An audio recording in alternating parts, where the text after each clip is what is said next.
為美林村呢個300幾尺嘅舊長單位嘅，就係間咗2間房嘅。好，我哋睇一睇我哋係點樣間房先啦，睇一睇入門口位置先。嗱，呢個入門口位置嘅話，我哋就做咗一個獅字櫃啦，就係鞋櫃嚟嘅。呢個門板嘅話，我哋都係做咗一個高光板嘅，就未拆包裝嘅。好，睇一睇呢個位置。呢個位置嘅話，就係用一個電視櫃嚟間咗2間房嘅一個到頂嘅電視櫃。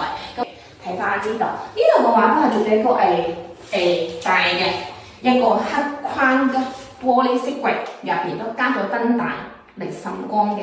好，我哋睇完廳啦，依家係睇一睇間房先。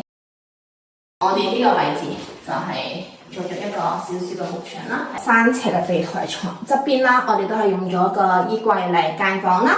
嗱，呢度就係攞嚟掛衫嘅，下邊都係做咗少少嘅開放格，到時可以擺啲書喺度嘅。嗱，呢個位置。呢個位置嘅話就係做咗一個書台俾小朋友嚟做功課啦，開咗少少疏氣窿啦，到時候嘅話有翻啲空氣流通入去間房嘅。嗱，呢度睇一睇個主人房先，上面都係開咗少少疏氣窿嘅，5尺嘅地台床地，都係做呢個到頂嘅衣櫃。嗱，呢度中間位都係做咗少少空位啦，到時攞嚟擺嘢嘅。好，睇一睇個洗手間先。嗱，呢個洗手間我哋都係做咗一個 PD 門嘅，咁我哋都係做咗一個鏡櫃啦，加埋一個台面嘅，同埋一個地櫃，上面都係做咗一個壘頭假天花。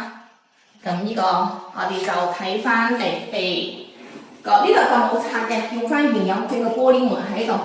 我哋都係換咗一個鋁窗嘅，喺翻廚房。咁呢個就比較簡單啲嘅。嗱，廚房呢度就原有嘅灶台嚟嘅，咁我哋就冇拆。冇拆嘅話，咁下邊就加咗一個龍門架啦，可以遮翻啲後位嘅。